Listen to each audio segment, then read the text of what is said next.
ఈరోజు అలిపిరి పాదాల చెంత కలియుగ ప్రత్యక్ష దైవం శ్రీ వెంకటేశ్వర స్వామి వారి పాదాల చెంత ఈరోజు బీసీవై యువత అదేవిధంగా ప్రతి ఒక్క శ్రీవారి భక్తుడు ఈరోజు ఎంతో ఆనందోత్సవాలతో స్వామివారికి 101 కొబ్బరికాయలు కొట్టి తమ యొక్క సంతోషాన్ని వెలిగించడం జరిగింది. ఎందుకనంటే గతంలో కొన్ని ప్రభుత్వాలు తీసుకున్నటువంటి జీవో నంబర్ 24 ఇచ్చి స్వామివారి ఏడుకొండల వద్ద ముంతాజ్ హోటల్ అని చెప్పి ఒక 7 స్టార్ హోటల్ కి పర్మిషన్ ఇవ్వడం జరిగింది. దాని మీద అనేక ఉద్యమాలు చేసి బీసీవై అధినేత బోడి రామచంద్ర యాదవ్ గారు, అదేవిధంగా సాధు సంతత్ శ్రీ శ్రీనివాసనంద సరస్వతి గారు పోరాడి ప్రభుత్వ దృష్టికి ప్రతిపక్ష పార్టీ ఏదైతే చేయాల్సినటువంటి పని ఉందో ప్రజల గుంటే తన గొంతుగా ప్రభుత్వానికి విన్నవించి అక్కడ ముంతాజ్ హోటల్ ని రద్దు చేయించినందుకు మొదటగా బోడి రామచంద్ర యాదవ్ గారికి ధన్యవాదాలు తెలియజేసుకుంటున్నాం.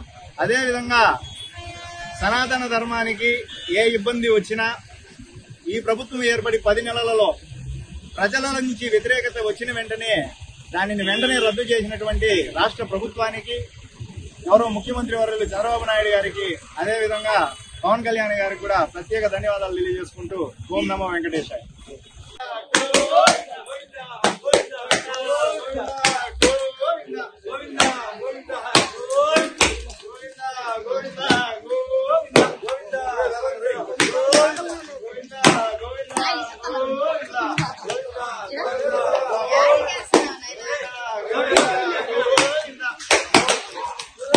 వెంకటేశయ్య ముఖ్యంగా ఈ ముంతాజ్ హోటల్ ని రద్దు చేయడంలో కీలక పాత్ర పోషించిన సాధు సంతులకి, బోడే రామచంద్ర యాదవ్ గారికి, హైందవ ధర్మ సంస్థాపనకి అందరికీ ప్రత్యేక ధన్యవాదాలు, కృతజ్ఞతలు. భవిష్యత్తులో కూడా ఇటువంటి కార్యక్రమాలు మన తిరుమల తిరుపతి చుట్టుపక్కల అన్ని మతస్థులు కానీ ఇతర కార్యక్రమాలు ఇచ్చినటువంటి ఏ విధమైన కార్యక్రమాన్ని కూడా ఇదే ఐక్యతతో అడ్డుకుని హిందూ ధర్మాన్ని కాపాడాలని వెంకటేశ్వర స్వామి భక్తులుగా అందరినీ వేడుకుంటున్నాను. జై నమో వెంకటేశాయ.